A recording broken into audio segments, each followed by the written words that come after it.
Belated happy birthday. Happy ba? Kasi magko-condolence Happy. muna kami. Yeah, Happy naman. Oh. Yeah, mixed emotions. Siyempre. Celebrated. Okay, ano lang yan eh. Every birthday ko, usually pagka... hindi siya eksaktong 12, pero mga 11:50 or minsan 12:10, nabati ako ni Tita Jane. So, yeah, it's gonna be a memorable birthday for me. Most definitely. So hindi kayo kapag-celebrate, Gav? Well, kapag celebrate ako sa bahay, kasi we found the news Sunday The na next eh. day. So, the next day na. So, sa bahay lang naman kami with my family. So, kumain lang kami sa bahay. Simple lang naman ako mag-celebrate eh. Okay na ako na binabati ako. Yun na yung nagpapataba ng puso ko. And what keeps me going in life, yung naalala ka nila. Kahit alam naman natin sa Viber, may reminder na birthday, di ba? Pero yung mga close mo na tao, yun yung mga inaabangan mo lagi. So, yeah. Yun nga, isa sa mga inaabangan ko kasi kay Tito J. Nakausap namin si Max at even si Tita Bing. Yes. Na ikwento nila yung magandang relationship niya, yung apat na mothers, friendly with Yes. one another, yung Yes. magkakapatid Yeah, din. my mom was supposed to be here, but Yeah. nahiya siyang pumunta mag-isa. So sabi ko, punta ka punta ka lang. Yes. Oo, so, ano naman sila, they remain friends. Yes. Lahat ng mga mga minahal ng daddy ko. Nagulat nga kami sa kwento ni Pero Tita they're friends. Bing. Kahit na when dad passed away, dun sa wake niya, everyone was there. So, all the girls my dad loved. Oo. Yung At mga even the ganun. girls daw talaga close na close silang Oo naman. apat. Oo naman.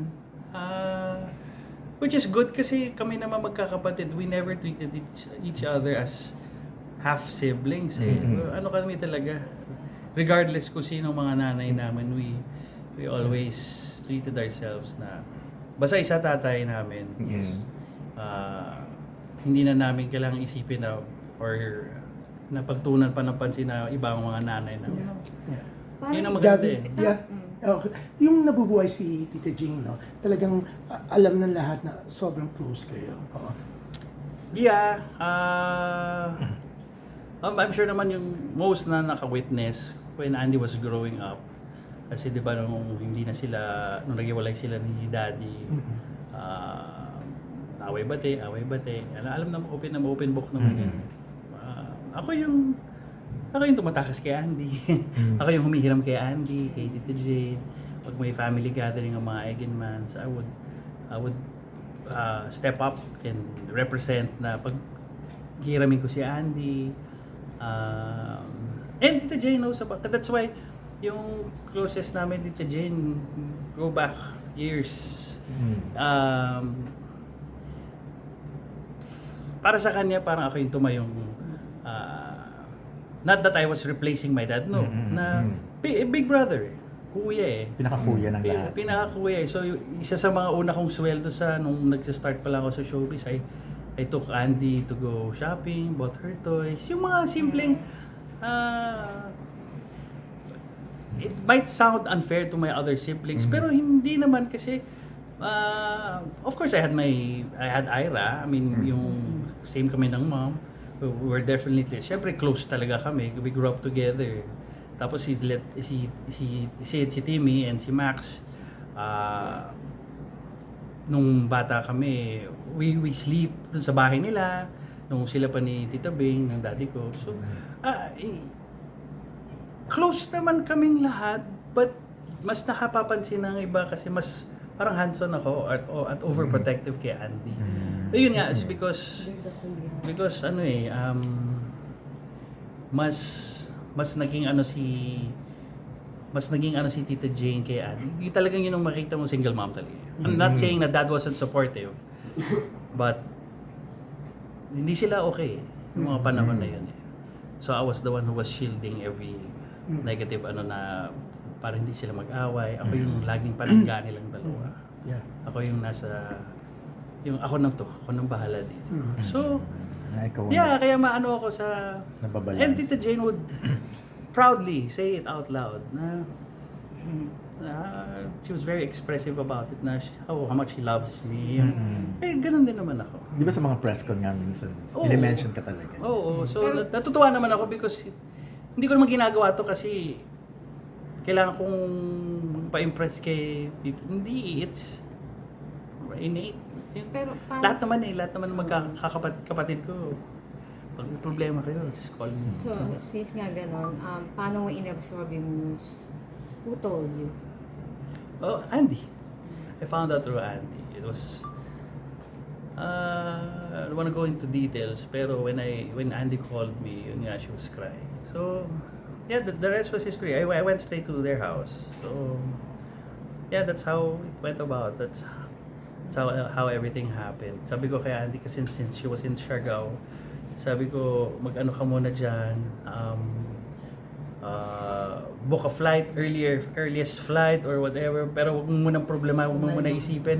Kumalma, I'm sure everyone would probably start parang to call you, to ask questions kung ano nangyari talaga. Ano ka muna yung, that's why, natutuwa naman ako kasi si Philmar is also there to help Andy cope up with habang hindi pa siya bumabiyahe. So, when I was getting all this information nung nandun na ako sa house ni Tito J, ako mismo hindi ako nakapag-update kasi I was processing also on how to tell Andy everything. It's a good thing my wife was there with me also. Siya din naman siya yung nagre-relay na ganito na nangyari, na may mga polis na, may mga forensic team na, mga pumasok. So, yun lang na tapos until unti-unti na we were gathering everyone's emotions hanggat sa nakausap ko na si Andy. So, yeah, and then the next morning I picked her up. We went straight here. Pero sa'yo ba, Gabi, meron parang I mean premonition katulad ng sinasabi nila? Ikaw ba meron siyang I wouldn't say premonition, but yun nga, every birthday, isa sa mga naabang kong bumati is kasi consistent consistent si Tito J na.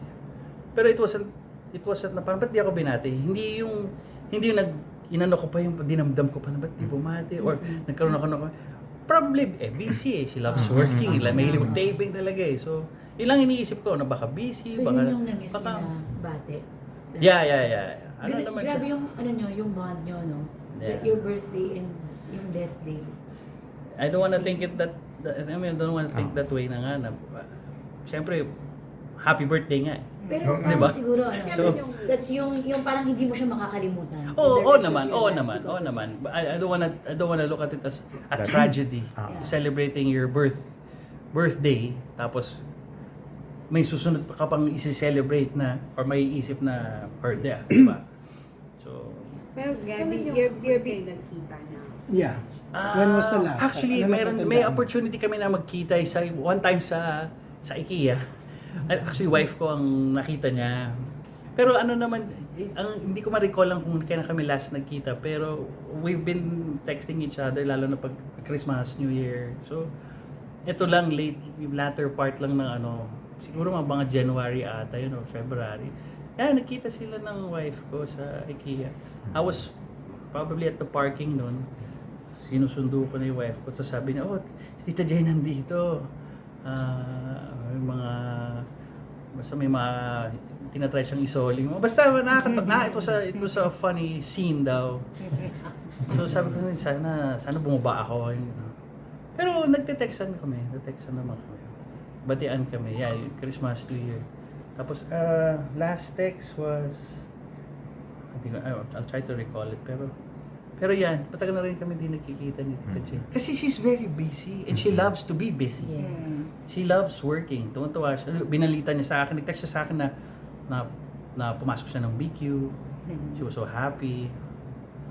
Basta, siyempre marami pang ibig sabihin sa mga text na namin. Marami pa siya sinabi doon. Hindi ko nasasabihin. Pero nakakatawa. Ano naman yan basta mga pag 11 p.m., nag-ring ang phone mo, ready ka na dapat. Dapat may tubig ka na, pwede kang magkaroon ng popcorn kasi mahabang usapan. Makakauwi ba si Gwen?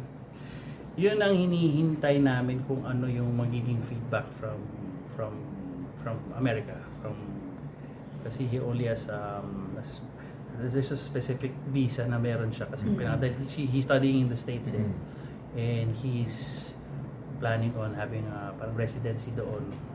So I think it's called transition visa ata ang tawag doon. So hinihintay lang ma-approve. Once ma-approve yun, he can go home at pwedeng bumalik. Kasi So, hindi... nagano siya ng parol. Oh, parang Parang gano'n. parol, di ba? Parang emergency pass. Pwede Okay. pa something You to need that para Oo, makabalik kasi ka. pwede ka na umuwi.